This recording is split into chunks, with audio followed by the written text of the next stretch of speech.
everyone. How are you? Today is Wednesday, May the 12th, 2021, and I am Gail Dudley with this pre-recorded video for News in Motion for today.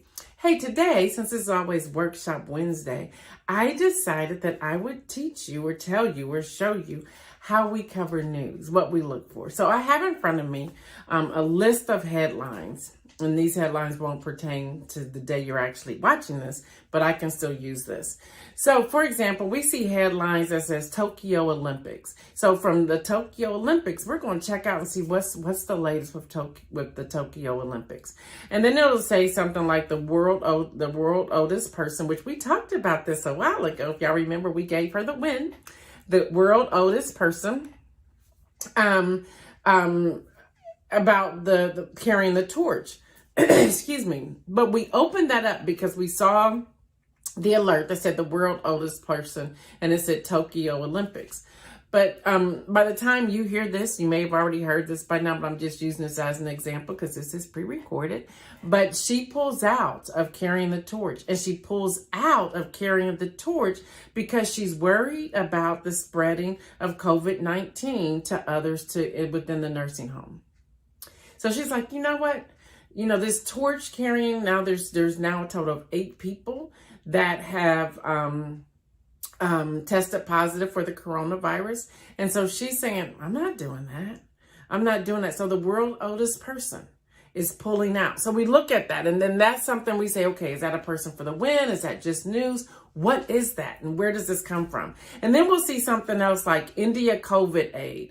Is emergency relief reaching those in need? So we're like, okay, we're still focused on the COVID-19. We have been talking about India. Let's look and see what the news story is here. And so it says on one of the alerts, it says as India's devastating COVID-19 crisis mounted last month, countries around the world began sending emergency medical supplies to help stem the surge.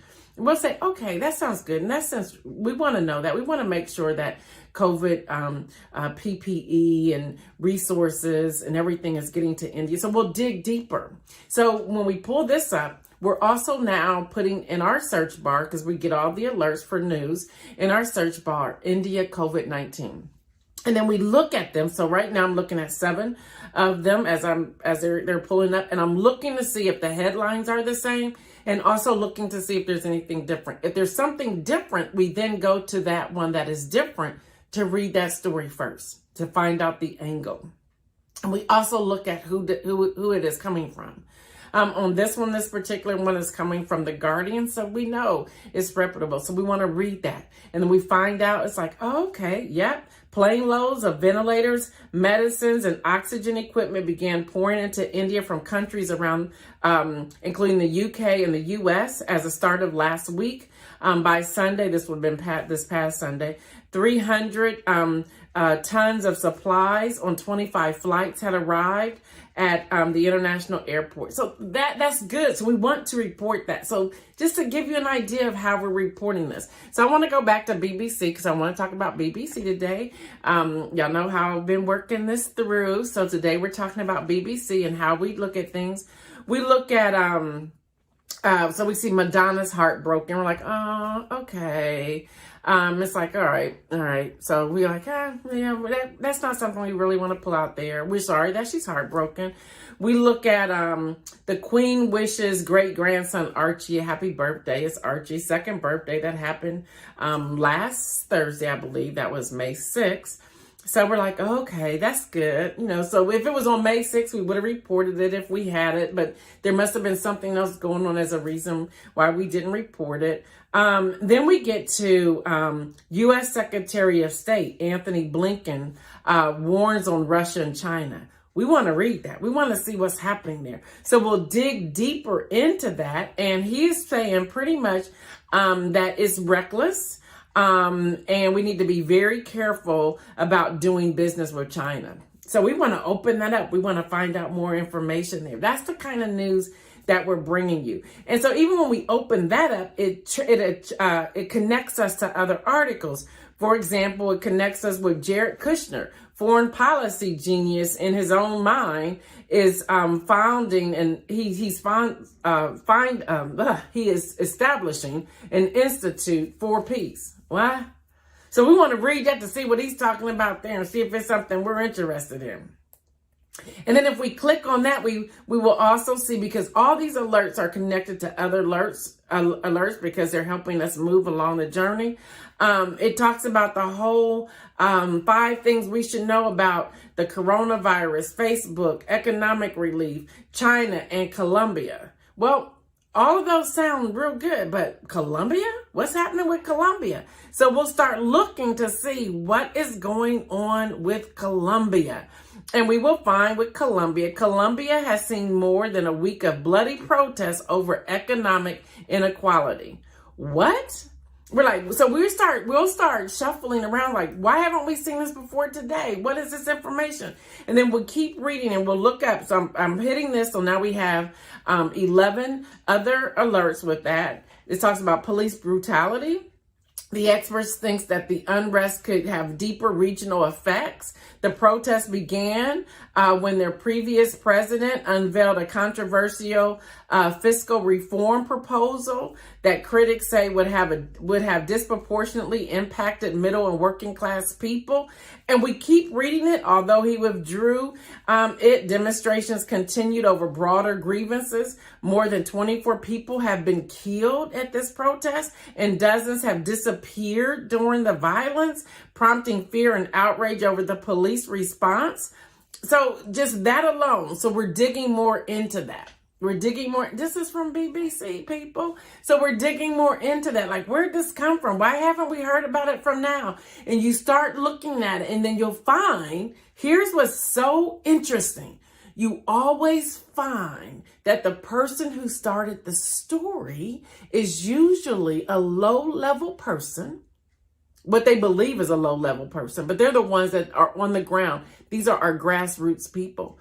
Or someone like me or News in Motion that people just, pass over. They're like, they're just a tiny news thing, or they're just playing around, or they're wishing to be or hoping to be. But those news stories begin to blow up when we keep pushing them. So here's how we look at our news here for News in Motion. So that story that I just shared with you right now, here's my question. I want you to put in the comment section. I won't see it until I return. But I want you to put, did you know about Colombia?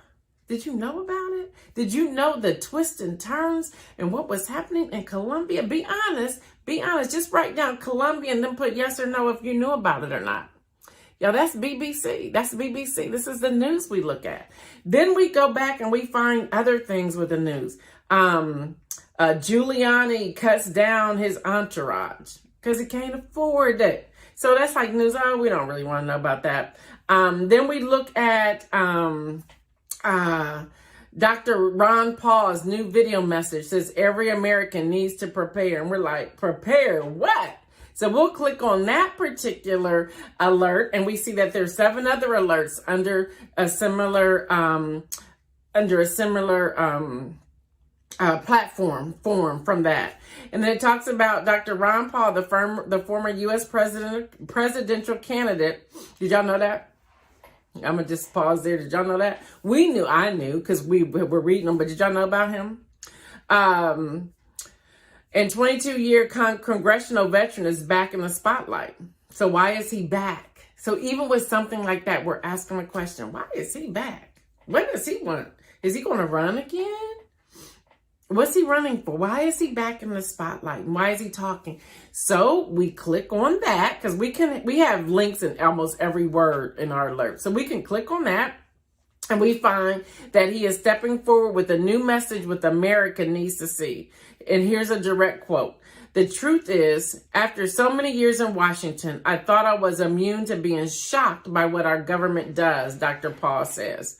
But the actions our elected officials and the medical community have taken in the past year have gone beyond anything I could have imagined.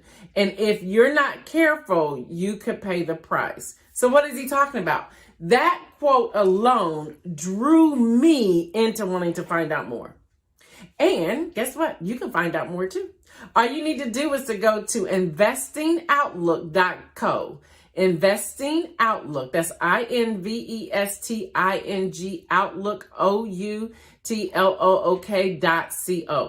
Click on it. See what's happening there. And then the question is, what is he up to? Where is this going? What alarm is he sounding? Where does he stand? Under which mantle? What's going on here? And why is it happening? So y'all, and then we talked a little bit about finance yesterday, but on here, I don't know if y'all follow Penny Hoyder or not, but there's information they have on there that's connected to him. So it's like, so is this a money thing? We also have the Motley Fool that's connected to them. So we look at that. That's how we sometimes find some of the marketplace and the investment, like we shared on yesterday. Then there's like a 7 mistake when you hire a financial advisor. So all of that alone, that gives us an idea. So this is just a money piece. Going back to Dr. Ron Paul. So this is just a money piece. This is about finances. And normally we go, no, we're not interested. We're going to go back with the thing that we're working on. Y'all, we're just giving y'all some back door, back office stuff that we do. And then let me see if there's something else on here. Broadway tickets go on sale for the September reopening. Well, we want to know about that. I know I want to know about that. I know if Damia's watching, Damia wants to know about that because we want to know. So we're going to click on that. And it talks about tickets for Broadway will go on sale this week. That would have been last week. All those shows will not restart until September the 14th. Theaters will then be allowed to fill 100% capacity. Hello, somebody. New York Governor Andrew Cuomo announced. Now, I told y'all my Labor Day is my rule. Labor Day, if things go well, I'll come out back into the world 100%. But hey, that's something I want to know. I'm sure that's something you want to know too. So for the win today. So again, we're just giving y'all a peek inside this week. You know, tomorrow's video is going to be something different. So if you're interested, check it out. If not, y'all, just hope I see all of y'all back when I come back on Monday, May the 17th, 2021 at 7:25 a.m. Eastern, where I'll be back live because truth be told, although I'm enjoying my self-care, inner healing, soul care, I do miss getting up at 7:25 in the morning to hang out with y'all. And I can do the recording, whatever, but this is not, I'm not getting the how the call and response. So I'm missing something. But anyway, listen, for the win, everyone who has been on Broadway, and I know it's been tough for you because that's your bread and butter. So I want to give you the win today. I want to give you the win for how you created a platform for yourself. I want to give you the win today for staying the course and not giving up. I want to give you the win for all of those Instagram snapshots we were able to view or streaming live on all the different social media platforms. You get the win, and I just really want to say thank you. I really want to say thank you. All right, y'all. Inspirational message. Never give up. Never give up. That's the inspirational message. It's been tough. Yeah, we've been into this pandemic for more than a year. It's been tough. And I'm here to say, never give up. Never give up. Some of us are tired.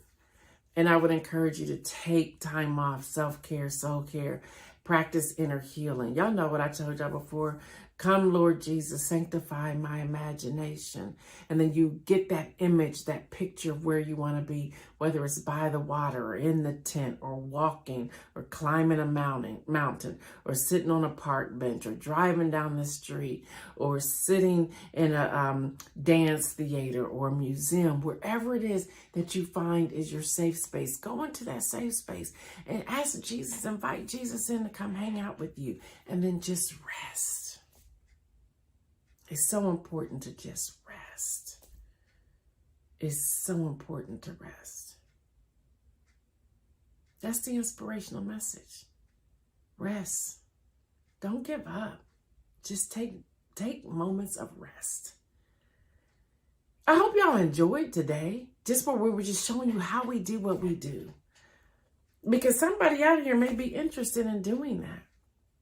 Here's an announcement before I return. We are looking for a few people. We're looking for some journalists. Yeah, we are. We're looking for research pieces. Yeah, we are. And there's a couple that we have on our mind. And I'll wait to tell you about those later. But we're looking for some people. Yeah, we are. We're getting there. And we want to go into our 1 year excited and ready to go. Something that I learned in the International Leadership Summit is that don't look for people for where you are right now. Look for people for where you're going. And that came from Steve Harvey. Don't look for people for where you are right now. Look for people for where you're going. Hello, somebody. All right, y'all know what I say. Stay well. And remember, make some moves.